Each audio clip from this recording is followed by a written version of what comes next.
এইমাত্র গুরুতর অসুস্থ হয়ে নায়ক শাকিব খানের মা হাসপাতালে ভর্তি। কি হয়েছে শাকিব খানের মায়ের, শুনলে আপনারাও কাঁদবেন। বিস্তারিত জানতে ভিডিওটিতে একটি লাইক দিয়ে না টেনে সম্পূর্ণ দেখতে থাকুন। শাকিব খান, যার নামে এখন বাংলা সিনেমা হিট, যাকে এখন পাওয়ার জন্য পরিচালকদের দৌড়াদৌড়ির শেষ নেই, যার অভিনয় এখন বাংলার বাহিরে বিভিন্ন দেশে তাদের ভাষায় সম্প্রসারিত হয়। কম কাজ করছেন, তবে যতগুলো সিনেমা আসছে শাকিব খানের সবগুলো সুপার ডুপার হিট হয়ে উঠেছেন বাংলা সিনেমার কিং খান।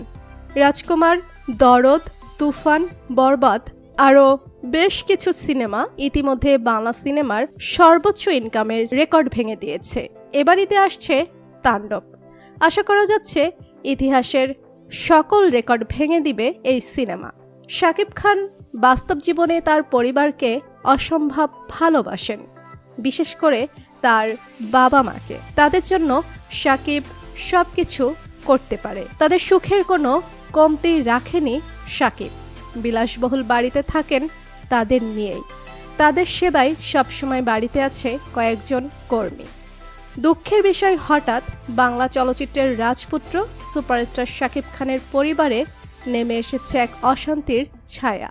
হ্যাঁ, শাকিব খানের প্রিয় মা শিরিন আক্তার হঠাৎ করে অসুস্থ হয়ে পড়েছেন। গতকাল সন্ধ্যায় বুকে প্রচণ্ড ব্যথা অনুভব করলে দ্রুত তাকে রাজধানীর একটি বেসরকারি হাসপাতালে ভর্তি করা হয়। চিকিৎসকরা জানিয়েছেন তার অবস্থা এখন স্থিতিশীল থাকলেও পুরোপুরি ঝুঁকিমুক্ত বলা যাচ্ছে না। এই খবরে শাকিব খান সঙ্গে সঙ্গে সব কাজ বন্ধ করে ছুটে যান মায়ের কাছে। হাসপাতালের কেবিনে তিনি সারাক্ষণ মায়ের সাথেই আছেন। পরিবারের একজন ঘনিষ্ঠ সূত্র জানায়, শাকিব খান বারবার বলছেন আমার মা যেন দ্রুত সুস্থ হয়ে ওঠেন। এটাই এখন একমাত্র চাওয়া। বন্ধুরা, আমরা সবাই জানি একজন সন্তানের কাছে তার মা মানে পুরো পৃথিবী।